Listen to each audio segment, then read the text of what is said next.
नाम है हरिया, मैं काम करता हूँ बहुत बढ़िया, खाता हूँ खाना और रोज गाता हूँ गाना।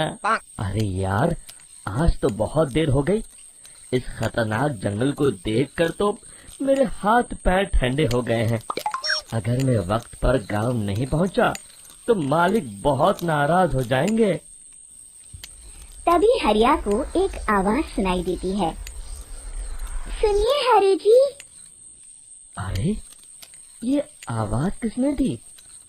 तभी हरिया को सामने कुछ दूर एक औरत खड़ी दिखाई देती है। अरे भाई, ये औरत अकेली इतनी रात को इस जंगल में क्या कर रही है? चलकर पूछना पड़ेगा।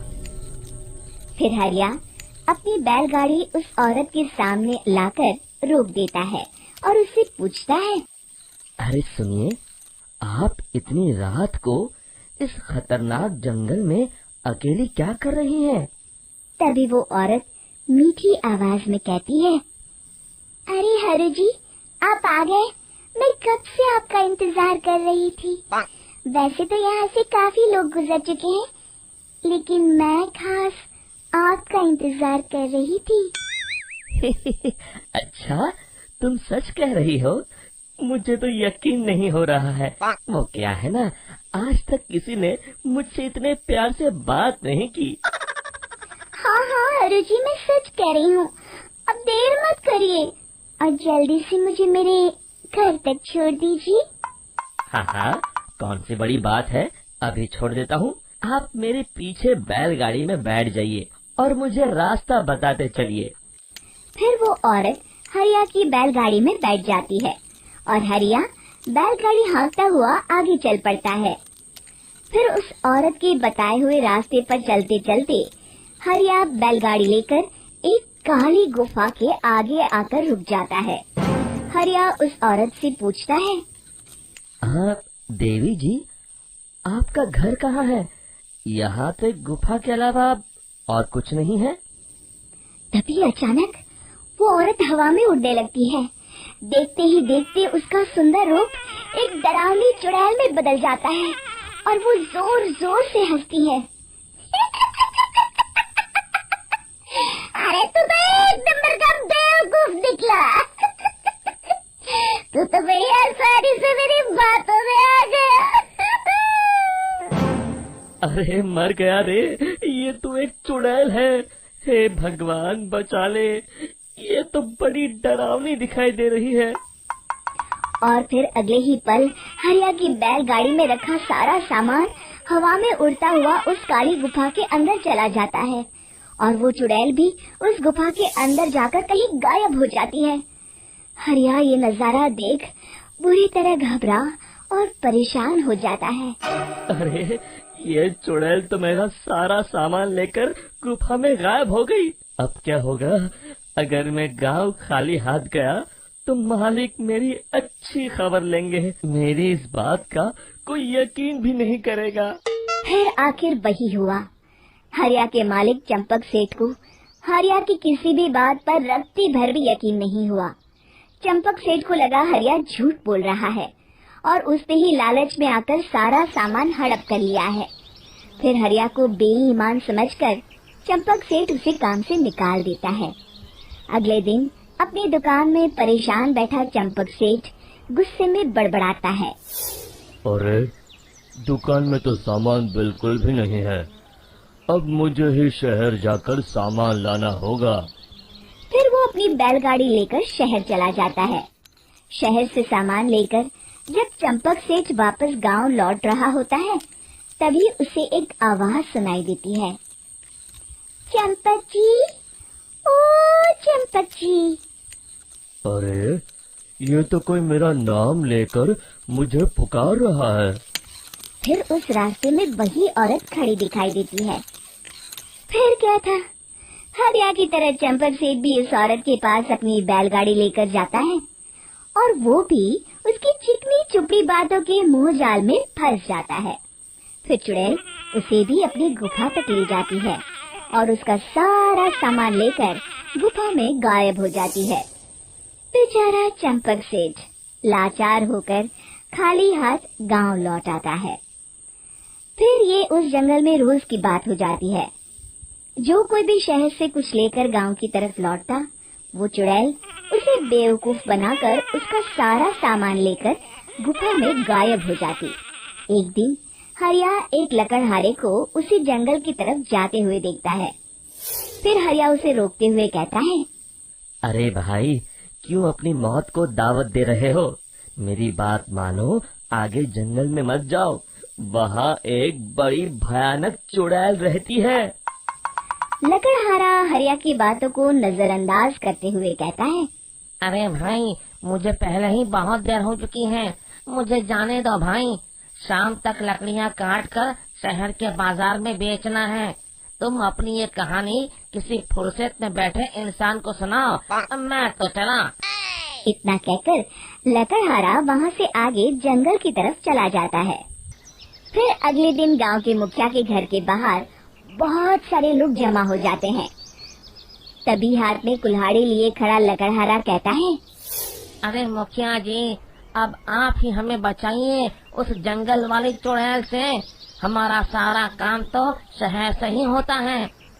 अरे मुखिया जी, उस चुड़ैल की वजह से तो मैं पूरी तरह बर्बाद हो गया हूँ। हम सबको मिलकर उस चुड़ैल का कोई इलाज करना पड़ेगा। तभी भीड़ में खड़ा बीरा कहता है, आप लोग चिंता मत करिए, कल से वो चुड़ैल किसी को नहीं लूट पाएगी। मेरे पास एक बहुत अच्छी तरकीब है। तभी चंपक सेठ उसका मजाक उड़ाते हुए कहता है, अरे तेरा नाम वीरा है तो क्या हुआ? तूने अभी उस चुड़ैल को देखा नहीं है? जाकर अपना काम कर, बड़ा आया। तब मुखिया जी कहते हैं, नहीं नहीं चंपक सेठ, मुझे लगता है हमें इस लड़के को एक मौका देना चाहिए। फिर सभी गांव वाले मुखिया जी की बातों से सहमत हो जाते हैं और वीरा शाम को एक बैलगाड़ी में कुछ सामान लादकर उस जंगल की ओर चल देता है। वीरा, ओ वीरा, कहाँ जा रहा है? तभी वीरा मुड़ के देखता है, वही चुड़ैल एक औरत के रूप में खड़ी है। अरे बहन जी, मैं आपको ही ढूंढ रहा था। देखिए, मैं आपके लिए क्या लाया हूँ। अरे वाह, तो खुद मेरे लिए इतना सामान लाया है। तू ही अकेला गांव में समझदार है। जरा देखो, मैं भी खोल के, बड़ी भूख लगी है। जैसे ही चुड़ैल उस सामान पर से कपड़ा हटाती है, एक भगवान शिव की तेज रोशनी उसके अंदर मूर्ति से निकलती है और चुड़ैल अपने असली रूप में आकर जलने लगती है। अरे मैं जल रही हूँ, बचाओ!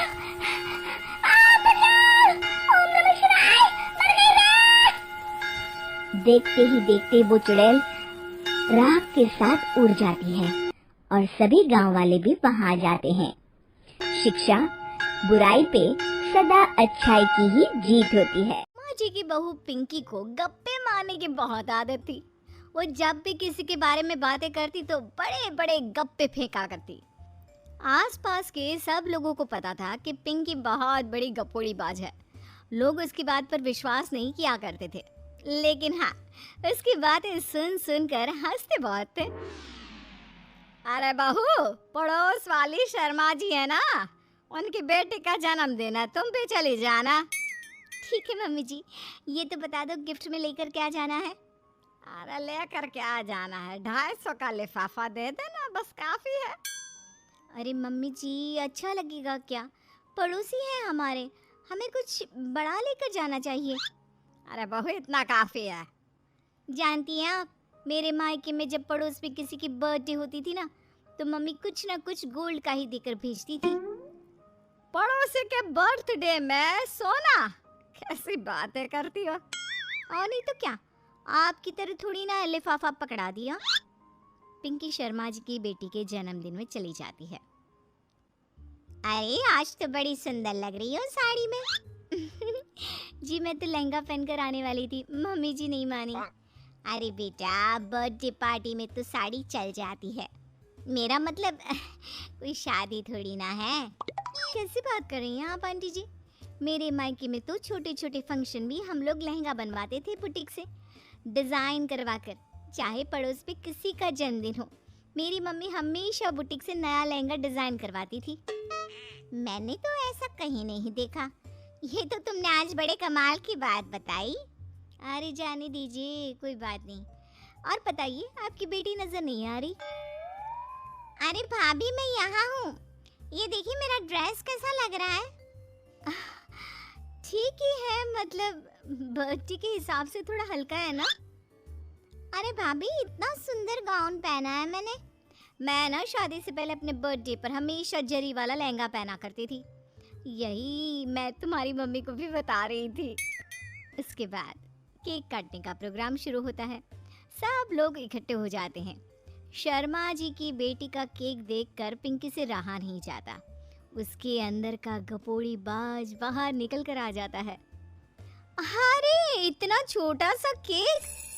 अरे बेटा, मेहमानों के हिसाब से ही है, जितने लोग इतना बड़ा केक। आंटी जी, कम से कम 4 या 5 मंजिल वाला केक तो बनाना चाहिए था। आपकी बेटी का बर्थडे रोज रोज थोड़ी ना आता है। मेरे बर्थडे पर हमेशा पापा 4 केक बनवाते थे। सारे केक 4-4 मंजिल के होते थे। वहाँ पर सारे लोग उमा जी के मोहल्ले के ही थे और वो पिंकी के गप्पे मारने की आदत से अच्छी तरह वाकिफ थे, इसलिए सब लोग उसकी बात सुनकर हंसने लगे, लेकिन किसी ने पिंकी से कुछ नहीं कहा। एक दिन सुबह सुबह पिंकी ने अपनी सास से कहा, मम्मी जी, मेरे मम्मी पापा मुझसे मिलने के लिए यहाँ आ रहे हैं। अरे वाह, ये तो बहुत अच्छी बात है। उनके आने की तैयारी करो, अच्छा अच्छा खाना बनाओ। वैसे कब तक आएंगे? मम्मी जी फ्लाइट से आ रहे हैं, कल शाम को 4 बजे की फ्लाइट है। फ्लाइट? लेकिन बेटा तेरा मायका तो यहाँ से 2 घंटे की दूरी पर है। तेरे मम्मी पापा फ्लाइट से कब से आने लगे? अरे मम्मी जी, आपको पता नहीं है, मेरे मम्मी पापा ना आधे घंटे की दूरी के लिए भी फ्लाइट का टिकट बुक करवाती है। अरे गप्पे थोड़े कम मारा करो बहू। कोई फ्लाइट से तब आएगा ना जब यहाँ पर एयरपोर्ट होगा। तुम्हारी मम्मी क्या उड़कर आएगी घर में? अरे हाँ मम्मी जी, मैं तो भूल ही गई थी। वो क्या ना, मेरे मम्मी पापा हमेशा फ्लाइट से ही ट्रैवल करते हैं, तो मेरे दिमाग से निकल गया था।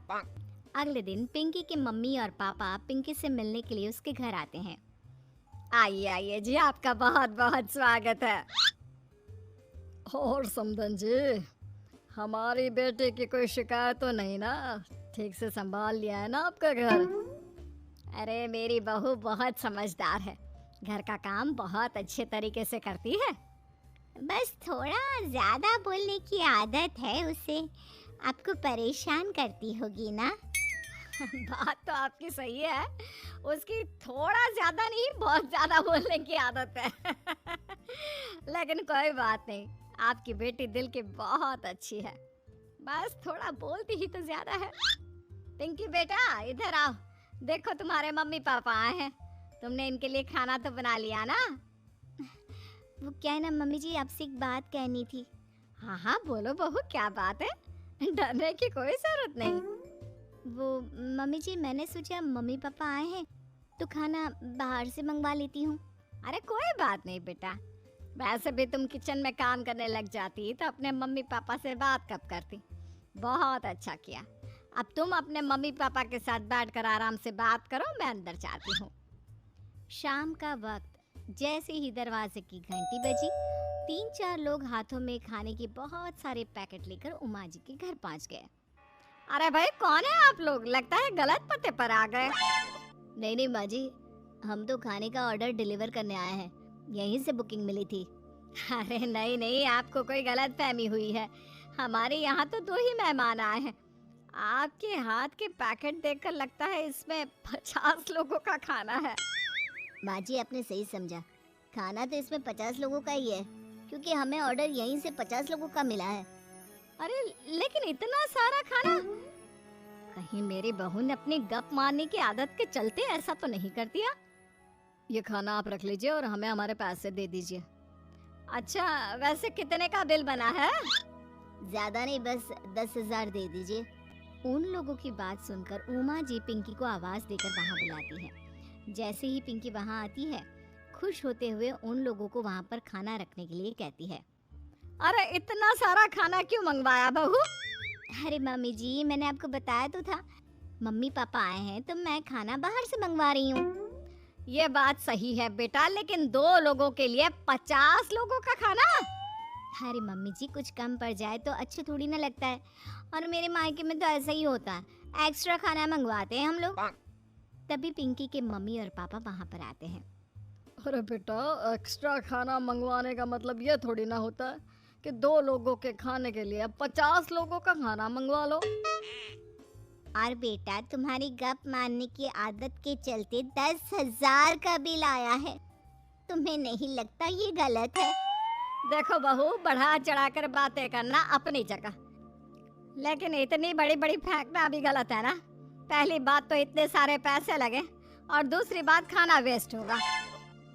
आप लोग ठीक कहते हैं, मैं आज के बाद अपनी इस आदत को कंट्रोल करने की कोशिश करूंगी और अब से गप थोड़ी कम मारा करूंगी। पिंकी की बात सुनकर सब लोग हंसने लगे।